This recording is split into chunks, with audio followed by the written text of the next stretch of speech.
ቢስሚላህ ወልሐምዱሊላህ ወሰላቱ ወሰላሙ አላ ረሱሊላህ ሰለላሁ ዐለይሂ ወሰለም። የዒሳ ኢብኑ መርየም ዐለይሂ ሰላም ተከታዮች በተለያዩ የአረብ ደሴት ሀገሮች ያው ተሰራጭተዋል። ነገር ግን እነዚህ የዒሳ ተከታዮች ከሌሎች ጣዖት አምላኪዎች ጋር አብረው በሚኖሩበት ጊዜ የተለያዩ የጣዖት አምልኮዎችን ከእምነታቸው ውስጥ በማስገባት ከአይሁዶችም ጋር በሚኖሩበት ጊዜ ለኢሳ ተሰጥቶት የነበረውን ከአላሁ ስብሓነሁ ወተዓላ ተሰጥቶት የነበረውን ኢንጂል በመለወጥ በመጨመርና በመቀነስ ላይ ስራዎች በአይሁዶችም በሌሎችም ጣዖት አማኞች ተሰርቶባቸዋል ማለት ነው። እንዲሁ ደግሞ ውስጣቸው በነበሩ የተለያዩ ነገሮች በሚያታላቸው ምሁሮቻቸው ኢንጂል አላሁ ስብሓነሁ ወተዓላ ለኢሳ ያወረደው ኢንጂል እንዲበረዝና እንዲቀያየር አድርገዋል ማለት ነው። በዚህ የተነሳ የዚህ እምነት ሰዎች የተለያየ ፊርቃ እንዲኖራቸው ሆኗል ማለት ነው። ለምሳሌ ከነዚህ ውስጥ በአላሁ ስብሓነሁ ወተዓላ በትክክል የሚያምኑት እንዳሉ ሆነው ዒሳ የአላሁ ስብሓነሁ ወተዓላ መልእክተኛ ነው የሚሉ፣ ዒሳ የአላሁ ስብሓነሁ ወተዓላ ልጅ ነው የሚሉና እንዲሁ ደግሞ ዒሳ ራሱ ጌታ ነው ፈጣሪ ነው የሚሉ በተለያየ መልኩ ፊርቃቸው በዛ ማለት ነው። እና እንግዲህ እንደዚህ ተከፋፍለው ነው ጊዜ በቆየ ቁጥር እየተከፋፈሉ ክፍፍሉ እየጨመረ የተለያየ እምነት የስላሴ እምነት ውስጣቸው እየሰረጸ የቆዩት ማለት ነው። ነገር ግን የነዛ በአላሁ ስብሓነሁ ወተዓላ አንድነት የሚያምኑትና በኢሳ መልእክተኝነት የሚያምኑት ጠንካራዎቹ ሰዎች ዳዕዋ ግን እንዲሁ በተለያየ የአረቦች ክፍል ደርሷል ማለት ነው ዳዕዋው። ለምሳሌ በመካ ስናይ እንደነ ዑበይዱላህ ኢብኑ ጃሕሽ እንደ ወረቃ ኢብኑ ነውፈል የመሳሰሉት ትክክለኛ የኢሳ መንገድን ያምኑ የነበሩ ሰዎች ናቸው ማለት ነው። እንዲሁ በሌላም ቦታ እንደዚህ ስማቸው ያልተገለጸ በርካታ ሰዎች ይኖራሉ። ነገር ግን ሌሎቹም ፊርቃዎች እንደዚሁ በተለያየ ቦታ ተበታትነው የተለያየ ተጽዕኖ በእምነታቸው ላይ ተደርጎባቸው ኖሯል ማለት ነው። እነሱም ደግሞ እንደዚሁ በሄዱባቸው ሰዎች ዘንድ ተጽዕኖ ፈጣሪዎችም ሆነው የተለያዩ የእምነታቸውን ያመኑበትን ነገር ይዘውት የመጡትንም የጣዖት እምነት ያጋቡበት ሁኔታ አለ። ለምሳሌ በመዲና አካባቢ ይኖሩ የነበሩት አይሁዶች በጣም እዛ አካባቢ የሚኖረው አረቦች ላይ ከፍተኛ ተጽዕኖ ያሳድሩ ነበር። ለምሳሌ በንግድ ስራ ላይ በጣልቃ በመግባት የተለያዩ የሪባ ስራዎችን በመስራት ብዙ ጊዜ የእጅ ባለሙያዎች ሆኖ በመስራት የተለያዩ ነገሮችን በመቀየር እና ህዝቡን በማታለል ብዙ አይነት ከህዝቡ ኢኮኖሚውን ከእጁ አውጥተው የተቆጣጠሩበትም ሁኔታ ሰፋፊ የሆኑ እርሻዎችን እና በጣም ምርት የሚሰጡ መሬቶችን የወሰዱበት ሁኔታ አለ ማለት ነው። ለምሳሌ እንደነ ኸይበር የመሳሰሉት እና እነ በኑ ቁረይዛ የተለያየ አትክልት የሚመረትባቸውን ቦታዎች በተለያየ ሴራ ቀድሞ ከነበሩት የሀገሬው ሰዎች የነጠቁበት ሁኔታ ያው ታሪክ ያነሳል ማለት ነው። እንግዲህ እነዚህ ከአረቦች ውስጥ በሚኖሩበት ጊዜ የነበረው ሁኔታ ነው። አረቦች በዚያን ጊዜ የነበሩት ነቢዩ የተፈጠሩበት የተወለዱበት አካባቢ የነበሩት አረቦች ላይ እንግዲህ እነዚህ ደግሞ አረቦች እምነታቸው የኢብራሂም ዓለይሂ ሰላም እምነት ነው። የኢብራሂም እምነት ያው ካነ ኢብራሂም ሐኒፈ ሙስሊመን ወማ ካነ ሚነል ሙሽሪኪን። እንደሚታወቀው ኢብራሂም ትክክለኛ መንገድ ላይ የነበረ ከአጋሪዎች ያልነበረ ማጋራትን ለማጥፋት ይታገል የነበረ ነቢይ ረሱል ነበር እና ያው የኢብራሂም እምነት ያው በአረቦች ላይ መኖሩ ምንም ሩቅ አይሆንም። ምክንያቱም ኢብራሂም አለይሂ ሰላም በይቱላህን ካዕባን የገነባ እንዲሁ ደግሞ ያው ቤተሰብ የመሰረተ ልጁ ከአረቦች ጋር ተጋብቶ የተዋለደና ከአረቦች ዝርያ የፈጠረ ታላቅ ረሱል ነው አለይሂ ሰላም። ስለዚህ የእሱ እምነት ላይ ነበሩ ማለት ነው። አረቦች በአላሁ ስብሓነሁ ወተዓላ ሳያጋሩ ለብዙ ዓመታት ለበርካታ ዓመታት ቆይተዋል። በአላህ እምነት ላይ እየኖሩ እያለ ነው እንግዲህ በአንድ ወቅት ከውስጣቸው አንድ የጎሳ መሪ የነበረ አምር ኢብኑ ሉሐይ የሚባል ሰው ነጋዴ ስለነበር ወደ ሻም በሄደበት ወቅት ሻም አካባቢ ጣዖት የሚያመልኩ ሰዎችን ይመለከታል እና ያ የሚያመልኩት ጣዖት ይገርመዋል፣ ያስደንቀዋል። በዛ ይታጀብና ለምንድን ነው እኔ ታዲያ ለህዝቦቼ የማልወስደው? ካዕባ ስር እኮ ባስቀምጠው ይሄ ብዙ ነገር እንትን ሊለን ይችላል የሚል ውስጡ አደረና ስለሚጠቀሙበት ምን እንደሚያደርግላቸው በደንብ ማብራሪያ ጠይቆ ይሄንን ለምንድን ነው የምታመልኩት ጣዖታትን ብሎ ሲጠይቃቸው እነዚህማ ጣዖታቶች ጉዳዮቻችንን ይፈጽሙልናል፣ በተለያዩ ችግሮቻችን እንጠራቸዋለን፣ መልስ ይሰጡናል የሚል እንግዲህ ከሙሽሪኮች ይሄ እምነት ካላቸው ሰዎች ሰማና ይሄ ቅና አድርጎት ይሄ አሳምኖት እንግዲያማ እንደዚህ ከሆነ እኛም ያስፈልገናል ማለት ነው፣ ስለዚህ አንድ ጣዖት ስጡኝ ብሎ ጣዖት ይሰጡታል። ይህም ጣዖት ሁበል ይባላል። ይህንን ጣዖት ጭኖ ወደ ሀገሩ ሲመለስ ይዞት መጣ እና ይህን ጣዖት ከካዕባ ስር ተከለው እና በመካ የነበሩ ግን ሌሎች የተለያዩ ጎሳ መሪዎች ተቃወሙት። ምን ነው ምን አዲስ ነገር አገኘት በሚሉት ጊዜ ይሄማ እንደዚህ ነው፣ እዛ እንደዚህ ይጠቀሙበታል፣ እሱም እንዲህ ይጠቅማቸዋል የሚል እነሱ ያስረዱትን አስረዳቸውና ምንም እንኳ እዛ አካባቢ ያሉት የጎሳ መሪዎች ተቃውሞ ቢያሰሙም ነገር ግን ያው ፊነሃያ አረቦች በዛን ሰዓት የነበሩት አረቦች ይገዛቸው የነበረው የቀባኢል ቁዋ ወይም የጎሳ ቁዋ ኃይል ነበርና በርካታ ኃይል ያለው አካል ያሸንፋል፣ ይፈራል። ስለዚህ ይህም አምር ኢብኑ ሉሐይ በስሩ ብዙ ቀባኢል ብዙ ልጆች ስለነበሩ በዛ በቁዋው በመተማመን ካዕባ አጠገብ ይሄ ጣዖት እንዲቆም አደረገው ማለት ነው። እና ጊዜ በረዘመ ቁጥር ያ ጣዖት ወደ መገዛት ይጠቅማል ወደ ማለት ተሄደና ያው እንግዲህ ጣዖት ወደ መገዛት ተገባ ማለት ነው። ይህንን አስመልክተው ነቢያችን አለይሂ ሰላም የሚነግሩን ይሄ ሰው በአረቦች ወይም በአረብ ደሴት ላይ ጣዖት እንዲስፋፋ የጀመረ ሰው ስለሆነ የውመል ቂያማ አላሁ ስብሓነሁ ወተዓላ ከሆድ ውስጥ ያለውን አንጀቱን እየተረተረ እየተጠመጠመበት እንደሚቀጣና የዘላለም የእሳት ባለቤት እንደሚሆን ረሱል አለይሂ ሰላም ይሄ ድርጊት ከተፈጸመ ከዘመናት በኋላ መጥተው ምስክርነታቸውን ሰጥተዋል ማለት ነው። ያው ነቢያችን አለይሂ ሰላም እንደነገሩን አንድ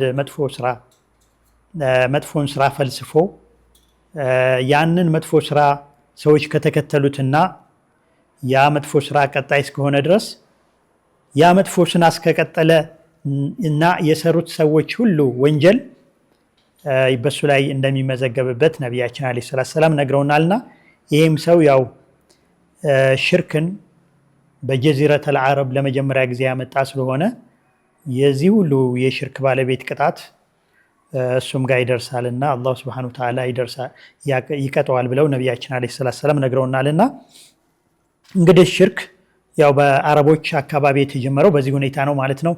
ከዛ በኋላ ሌሎችም የታወቁ ጣዖታት መሰየም ተጀመሩ ማለት ነው። እያንዳንዱ ቀባኢል የየራሱ ጣዖት እንዲኖረው በመሻት የተለያዩ ስያሜዎችን በመሰየም የጣዖት ባለቤት ሆነ ማለት ነው። ይሄ ሁበል፣ ዑዛ፣ በካዕባ አካባቢ የሚገኙ ሲሆኑ ሁበልን በካዕባ ውስጥ አድርገው የተለያየ መሐላ የሚምሉበት፣ ዑዛን እንደዚሁ ደግሞ ጉዳዮቻቸውን የሚያስፈጽሙበት አድርገው ለረጅም ጊዜ ቆይተዋል ማለት ነው። ያው አሁንም ነቢያችን አለይሂ ሰላቱ ሰላም እስከመጡበት ጊዜ ድረስ ሲደረግና ሲመለክ የነበሩ የተለያዩ ጣዖታት እናገኛለን። ለምሳሌ ጣኢፍ የራሱ የሆነ ሌላ ጣዖት አለው። ሌሎችም ጎሳዎች የየራሳቸው ጣዖታትን ፈጠሩ ማለት ነው። በተለያየ ጊዜ ሸይጣን የሚያስተባብራቸው ሰዎች በኑህ ጊዜ ይገዟቸው የነበሩትን ጣዖታት እንኳ ሳይቀር ለየጎሳዎቹ ስማቸውን በማደል የተለያዩ ጣዖታች የሚመለክበት ቦታ አደረጉት ማለት ነው። በዛን ሰዓት የነበሩት መካ አካባቢ የነበሩ አረቦች እና እንዲሁ ጣዖት ማምለክ ብቻ ሳይሆን የተለያዩ መጥፎ ስራዎችንም ይሰራበት የነበረ ዘመን ነው። ረሱል አለይሂ ሰላቱ ሰላም ሊላኩ የተባለበት ጊዜ ማለት ነው። እና እነዚህ እንግዲህ አረቦች ጣዖት ከማምለክም ውጭ ደግሞ በተለያዩ ሸለቆች በሚሄዱበት ጊዜ ለአንዱ ሸለቆ አንድ ጅን ለሌላኛው ሸለቆ አንድ ጅን ባለቤት በማድረግ እንዲሁ በጅኖቹ እየተጠበቁ የሚኖሩበት ሁኔታ እንደነበረ አላሁ ሱብሓነሁ ወተዓላም ነግሮናል በቁርአኑ ማለት ነው። እንግዲህ ጅንም በጣዖት ብቻ ሳይሆን ጅንንም ያድነናል፣ ይጠቅመናል ብለው ያምኑ እንደነበረ፣ ሌላም ደግሞ ከፉርስ አካባቢ ያገኙት ደግሞ በፉርሶች ጫና ማለት ነው በተለያየ የንግድ የስራ እንቅስቃሴያቸው በሄዱበት ጊዜ ያዩትና ከዛ ደግሞ የኮረጁት ሌላ እምነት ደግሞ በእሳት እና በብርሃን ማመን ነው። እሱንም እንደዚሁ ያው ይጠቅማል ይጎዳል ብለው ያምኑ ነበር ማለት ነው። ሌላውም በሌላ እንቅስቃሴዎቻቸው ከተለያየ ሀገሮች እምነት ያመጡበት ሁኔታ አለ። ለምሳሌ በመላይካዎች እንደዚሁ መላይካዎች የአላህ ልጆች ናቸው ብለው ያምናሉ። በዚህ የሚያምኑ በከዋክብት የሚያምኑም ከዋክብቶችን የሚያምኑባቸው እንደነበሩና ሌላም ደግሞ በርካታ መጥፎ ስራዎች ልማዶቻቸው አድርገው እንደያዟቸው ለምሳሌ ቀውይ የሆነው ኃይል ያለው አካል ضعيف የሆነውን ያጠቀዋል፣ ይገድለዋል። ብዙ የጎሳ ወይም ደግሞ የአንድ ብሔር አባላቱ የበዛለት አካል ብዙ የብሔር አባል የሌለውን ያጠቃ ነበር። እንዲሁ ደግሞ የቀባኢሎች ወይም ደግሞ የተለያዩ ጎሳዎች ከየጎሳዎቻቸው ጋር የሚያደርጉት ዝም ብሎ በጣም በትንሽ ነገር የተነሳ ጦርነት ለምሳሌ ሀርብ አልበሱስ የሚባለው ለ40 ዓመት ያክል ብሎ በጥቃቅን ጉዳይ ተንስቶ የሚቆይበት ሁኔታ ነበር። በራሳቸው በመገዳደል ዝሙት በጣም ተንሰራፍቶ በጣም እንትን የተስፋፋበትና በባንዲራ የሚገለጽበት እዚህ ቦታ ዝሙት አለ ተብሎ በባንዲራ የሚገለጽበት ዘመን ነበረ። ኸምር በጣም ተስፋፍቶ በጣም የናኘበት የኸምር ፍቅር የናኘበት ጊዜ ነበረ። በጣም ኸምርን እጅግ በጣም ይወዳሉ። ያው ይህን ደግሞ በተለያዩ ግጥሞቻቸው፣ ሽዕሮቻቸው፣ ዘፈኖቻቸው እየቀላቀሉ የኸምርን ታላቅነት የሚያወድሱበት ዘመን ነበረ። ሌላው ደግሞ በመተትና በጥንቁልና አዋቂዎች በመባል ደግሞ የነዚህን አካላት የመቀበልና የማመን በእነዚህ እምነት ላይ ከፍተኛ የሰረጸ የሆነ እምነት እንደነበራቸው ታሪክ ይነግረናል ማለት ነው። ነቢዩ አለይሂ ሰላቱ ሰላም ከመላካቸው የነበረው የአረቦች ገጽታ ማለት ነው ይህን ይመስላል። ነገር ግን አረቦች ብቻቸውን አልነበረም የሚኖሩትና በምስራቅ በኩል ፉርሶች፣ በምዕራብ በኩል ደግሞ ሮማዎች ይኖሩ ነበር። እነዚህ አካላት ደግሞ በጣም ሀያሎች ነበሩ በዓለም በዚያን ወቅት።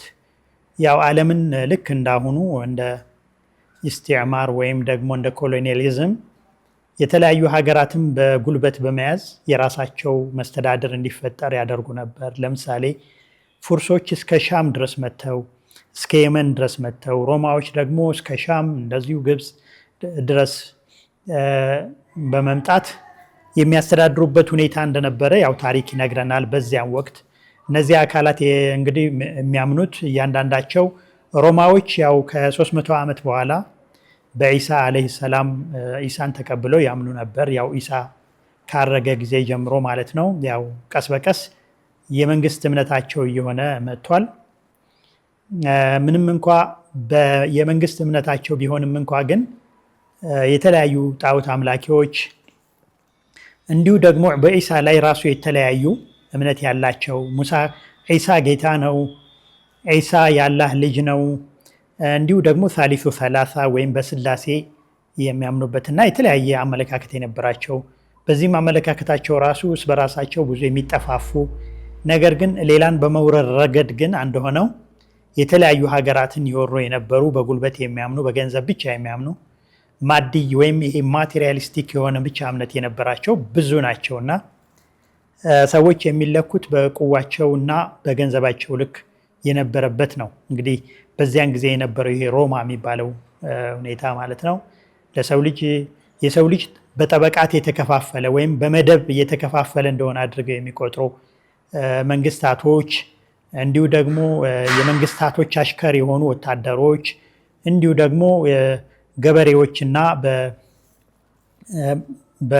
በግብርና ስራ ላይ የተመደቡ ይሄ ሁሉ የደረጃ ምደባ ነበር ማለት ነው።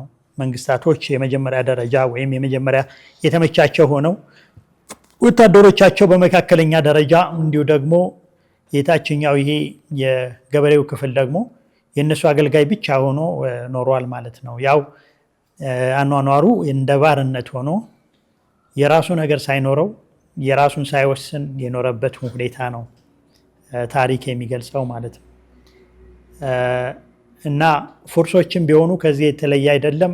መንግስታቶችን እንደ ኢላህ ወይም እንደ ጌታ የሚመለከቱ የተለያየ የሽርክ ሁኔታዎች ይሰሩባቸው የነበሩ እሳትን የሚያመልኩ ሌላን ደግሞ ሐይቅን የሚያመልኩ ውሃን ቡሃይራትን የሚያመልኩ እና እንደዚሁ እንደ ሮማዎች በጠበቃት የተከፋፈሉ መንግስታት እንደ ጌታ የሚታይበት ደግሞ ያው ሌሎች ደግሞ ያው የወታደር ክፍል የታችኛው ክፍል የሚባሉ በመደብ የተከፋፈሉበት ሁኔታ ነበር። በተለያዩ ሀገሮችን በመሄድ የሀገሮቹን ሀብት በማሟጠጥ እምነታቸውንም በግድ እንዲቀበል በማድረግ የተለያዩ ተጽዕኖዎች ያሳድሩ ነበር። የተለያዩ ሀገሮች ላይ እንደራሴዎቻቸውን በማስቀመጥ ያው በስማቸው እንዲገዛ እንዲተዳደር ያደርጉ ነበር። ለምሳሌ ሮማ እስከ ሀበሻ ድረስ ያው በእምነት አንድ አይነት ስለነበሩ ሀበሻ ድረስ ሀበሻ ደግሞ በሮማን ወክሎ እስከ የመን ድረስ በመታገልና በመዋጋት እምነታቸውን ያስፋፉበትና እንዲሁ ደግሞ ሀታ በደላቸውንም ያስፋፉበት ሁኔታ እናያለን። እንግዲህ በዚህ ሁኔታ እያሉ ነው ዓለም ጭልም ብሎ በቃ ጭልምልም ብሎ የብርሃን ያለክ እያለ የቆየው ማለት ነው። ያኔ ነው እንግዲህ ያንን ዓለም የሚለውጥ ሰው ያስፈለገበት ሁኔታ ሰው በቃ የአዳኝ ያለክ እያለ ወደ አላሁ ስብሓነሁ ወተዓላ የሚጠራበት ሁኔታ የነበረው ማለት ነው። እንግዲህ የሃይማኖት መሪዎች ሀገር ማስተካከል ወይም እምነትን ማስተካከል ተስኗቸው በእምነታቸው እየበሉ በእምነታቸው ግፍ እየሰሩ የነበረበት ተራው ህዝብ ለሃይማኖት መሪዎች የሚገብርበት ኢነ ከሲረ ሚነል አሕባሪ ወሩህባን የእኩሉነ ሚን አምዋሊ ናሲ ቢልባጢል ወየሱዱነ አን ሰቢልላህ እንደውም ጥሩ እምነት እንዳይኖራቸው የሚያግዱ ገንዘቦቻቸውን ያለ አግባብ የሚበሉ መሪዎች የሃይማኖት መሪዎች የነበሩበት ሰዎቹም ደግሞ ይሄ እምነት እየሰረጸ ኖሮ የተኸዙ አሕባረሁም ወሩህባነሁም አርባባ የሃይማኖት መሪዎቻቸውን እንደ ጌታ አድርገው የያዙበት ማለት የሚያዟቸውን ይሄ ሐላል ነው ሲሏቸው ሐላል ይሄ ሐራም ነው ሲሏቸው ሐራም እያሉ የእነሱን ትእዛዝ ብቻ የሚፈጽሙበት ዘመን ነበር ማለት ነው። እንግዲህ ያው አይሁዶች በአላህ የሚኖራቸው እምነት ተዛብቶ ነሷራዎች እንደዚሁ እምነታቸው ተዛብቶ በአብዛኛዎቹ ተዛብቶ ወቃለት اليهود عزير بن الله وقالت النصارى عيسى مسيح ابن الله እያሉ ያመኑበትና የአላህ ልጅ አለው አላህ ልጅ አለው እያሉ ያመኑበት ሁኔታ ውስጥ ነው እንግዲህ ሁሉ ነገር ጭልምልም ብሎ ሌላው ማህበረሰብም እየተጠቃ ደካማው ማህበረሰብ እየተጠቃ የፍትህ ያለህ ያዳኝ ያለክ እየተባለ ሲጮህ የነበረበት ዘመን ለምሳሌ የሴት መብት ተጨቆኖ ተጨፍልቆ የነበረበት ሴት ልጅ እንደ ሰው መቆጠር የተተወበት ሴት ልጅ የምትወረስ ዕቃ የማትወርስ የተደረገበት እንዲሁ ደግሞ ሴት ልጅ ባሏ እንኳ ሲሞት የምትወረስ የማታገባ ከሆነ ደግሞ ከቤት ታስራ የምትቀመጥ ከቤት እንዳትንቀሳቀስ የማይፈቀድላት ሁኔታ የነበረበት ነው እንግዲህ ይህ ታሪክ ማለት ነው። ሴት ልጅ ይሄ እንግዲህ የመኖር እድል ኖሯት ሴት የሆነችዋን ነው ይሄ በደል የሚደርስባት። በመጀመሪያ እንድትኖርም አይፈቀድላትም። ማንኛውም ሰው ሴት ልጅ እንደሚወልድ ሲበሰር ማለት ባልተቤቱ የወለደችው ሴት መሆኗ ሲነገረው ፊቱን ያጨፋግግ ነበረ፣ ይጠላ ነበር፣ ይበሳጭ ነበር። አላሁ ስብሓነሁ ወተዓላ እንደነገረን ኦኬ። ምናልባት ይሄ እንግዲህ በሚበሰርበት ጊዜ የሚፈጠረው ሁኔታ ነው። ልጅቱ ደግሞ ተወልዳ የተወሰነ ጊዜ ዓመታት ከቆየች ደግሞ ያው በዚያን ጊዜ የነበረው ሴት ልጅ እንዳታድግ የማድረግ በሴት ልጅ የሚያፍሩበት ስለዚህ እንዳታድግ የሚፈቅዱበትና እንዳታድግ የሚያደርጉበት የራሳቸው የሆነ እርምጃ የሚወስዱበት ሴትን ልጅ ከነ ህይወቷ አፈር ቆፍረው የሚቀብሩበት እንዲሁ ካደገችም ያቀድም ያልነው ሁሉ የሚደርስባት ምን ሴት ልጅ ላይ ብቻ ወንድም ልጅ ሲወለድ ድህነትን የሚፈሩበት እና በቃ እንዳይወለድ ራሱ ብዙ ነገር የሚያደርጉበት ዘመን ነበር። ሐቂቃ ድህነትን በመፍራት ልጅ በመውለዱ ድህነት ይመጣል ብሎ የማመን እንትኑ ሰጾ ድህነትን በመፍራት ልጆች የሚቀበሩበትና ልጆች የሚጠፉበት ሁኔታ የተንሰራፋበት ነበር። ስለዚህ ይሄ በጣም አሰቃቂና አሳዛኝ የሆነ ክስተት በነበረበት ወቅት ነው እንግዲህ አላሁ ስብሓነሁ ወተዓላ ነቢያችንን ዓለይሂ ሰላቱ ወሰላም ወደዚህ ምድር ላይ ለመላክ ያው ጊዜው ዘመኑ የደረሰበት ማለት ነው። ስለዚህ ያው አስፈላጊ በሆነበት ሰዓት ነው አላሁ ስብሓነሁ ወተዓላ ረሱልን ዓለይሂ ሰላቱ ወሰላም ለመላክ መጀመሪያውኑም ያው እንትን ያደረገው ማለት ነው። ግን ነቢያችን ዓለይሂ ሰላቱ ወሰላም በየትኛው ዘር መጡ፣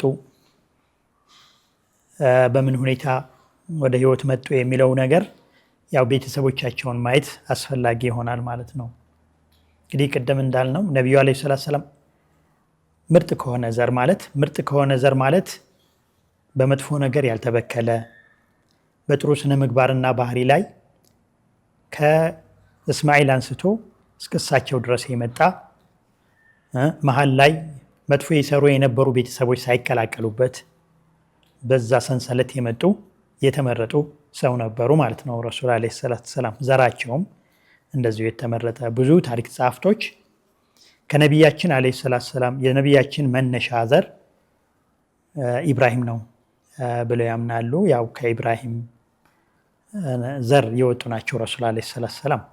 እንግዲህ ከኢብራሂም ደግሞ ኢብራሂም አላህ የመረጠው አላህ ታላቅ ያደረገው ብዙ ቦታዎች የሱ ፋና ወይም የሱ ተጽዕኖ ያሳደረበት በጀዚረቱል አረብ የመካ ካዕባ የተገነባበት እንዲሁ በሻምና በፈለስጢን ደግሞ የበይተል መቅዲስ አፈር ያለበት ዳዋው ረጅም ዓመት በዚህ በምድር ላይ የተውሂድን ጥሪ በማድረግ የለፋበት ሻም፣ ኢራቅ፣ ሚስር እንዲሁ ደግሞ ጀዚረቱል አረቢያ ላይ ከፍተኛ ተጽዕኖ ያሳደረ በሱ ብቻ ሳይሆን በልጆቹ ከፍተኛ የዳዋ ስራን በመስራት ዓለምን ወደ ተውሂድ ያመጣ ታላቅ ሰው ነው። እንግዲህ ነቢያችንም ዓለይሂ ሰላቱ ወሰላም ከዚህ ታላቅ ሰው ዘር ነው የወጡት ማለት ነው። እንዲሁ ከሱ በኋላም ደግሞ ታላቁ የሱ ልጅ ከሞት ከመታረድ አላህ ያዳነው የታዛዥነት ባህሪ የተላበሰው መስዋዕትነትን የመክፈልን ተግባር ለሌሎች ተምሳሌት የሆነው ካዕባን ያስገነባው ከአባቱ ጋር ሆነው ማለት ነው።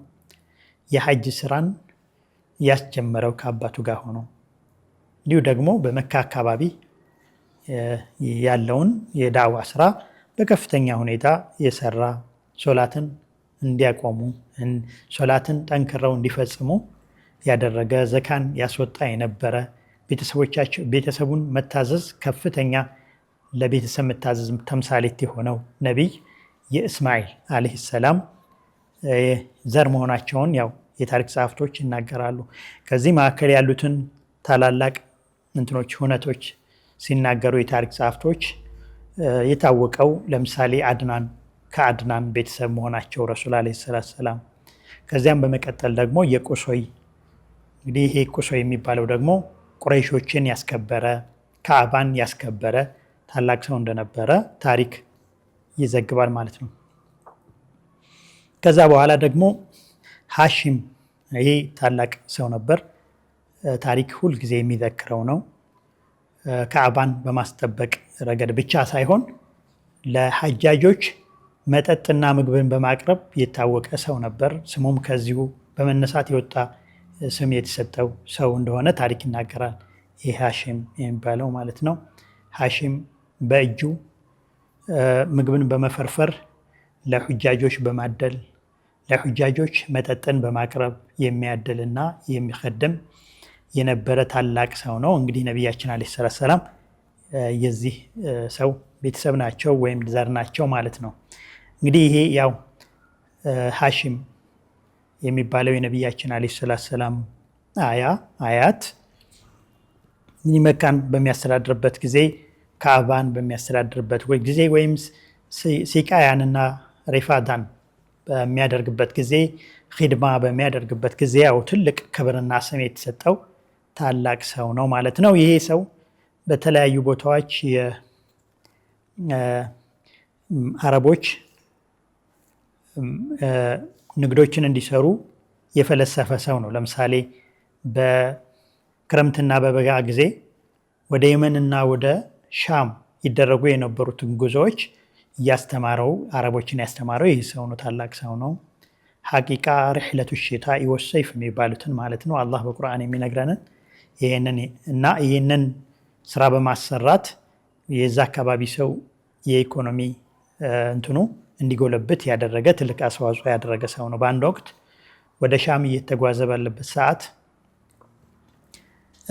ያው ወደ ሻም በሚሄዱበት ጊዜ የመካ ሰዎች መዲና መንገዳቸው ላይ ነው የሚያገኙት፣ ወይም ደግሞ የስሪብ የሚባለውን በዛ ወቅት መንገዳቸው ላይ ነው የሚያገኙትና ወደ የስሪብ ጎራ ሲል ሰልማ የምትባልን ሴት በማግባት ያው በጉዞ ላይ ነውና ወደ ሻም ሄደ እና ሻም ግብይቱን ጨርሶ በሚመለስበት ጊዜ ጋዛ ያሁኑ ጋዛ ማለት ነው ያሁኑ ጋዛ ላይ በሚደርስበት ጊዜ ህመም አመመውና ሞተ። እዛ የታመመበት ቦታ ማለት ነው። ያው በአሁኑ ሰዓትም ጋዛ ጋዘቱል ሐሽሚያ ተብላ እንድትጠራ የዚህ ሰውዬ እዛ መሞት ያስጠራበት ሁኔታ ነው ማለት ሐሽም የተቀበረው የነቢያችን አለይሂ ሰላም አያት እዛ ነው ማለት ነው። እሱ በመቀበሩ የዛ አካባቢ ሰዎች በሱ ስም እንዲጠሩ አድርጓል ማለት ነው። ዛሬ ጋዘቱል ሐሽሚያ ተብላ እንድትጠራ የሱ እዛ መሞት ነው ማለት ነው የስያሜ ያሰጠውና ይህ ሰው ጋዛ መሞቱን ያው መልእክት የደረሳቸው ሰዎች በመጀመሪያ ሰልማ፣ ከዚያም ደግሞ የሱ ወንድም የነበረው ሙጦሊብ በመካ ያው እሱ በሚሞትበት ጊዜ የተናዘዘውን ኑዛዜ ሰዎች ይዘውለት መጡ። የመካን ሪፋዳ እና የመካን ሲቃያ ላንተ ወክያለሁኝ በአግባቡ ያው እንዲፈጽም ወስያ ሰጥቶት ሞቷል ማለት ነው። እና ያው ሰልማን መልእክቱ ደረሳት። እንግዲህ ሰልማ ደግሞ በዚያን ወቅት ባሳለፉበት ወቅት ነፍሰ ጡር ሆና ስለነበረ ያው ልጅ ወለደችለት ማለት ነው። ሐቂቃ ያው ይህንንም ልጅ ሸይባ በማለት ስሙን ጠራቸው እና እንግዲህ ያው የነቢያችን አለይሂ ሰላቱ ወሰላም አያት ሐሺም ያው በገዛ ሞተ። ይሄ የነቢዩ አለይሂ ሰላቱ ወሰላም ምርጥና የተመረጠ ዘር የሚባለውም ለዚህ ነው። ሰዎቹ በጎ አድራጊዎች የእሳቸው ሰንሰለት ውስጥ ያሉት አባቶቻቸው ማለት ነው ሁሌ በጎ አድራጊዎችና የሚመሰከርላቸው ጥሩን ነገር በመስራት የሚመሰክርላቸው በእምነታቸውም ጠንካራ የነበሩ ሰዎች በመሆናቸው ነው። ኢንሻአላህ ሐሺም ገዛ ላይ ሞተ። ነገር ግን ሸይባን በመዲና ወይም በየስሪብ ወልዷል። መካን ሐሺም ባደረገው ኑዛዜ መሰረት ሙጠሊብ እያስተዳደረ ነው። የሚቀጥሉትን ታሪኮች በሚቀጥለው ፕሮግራም ለማቅረብ ሞክራለን።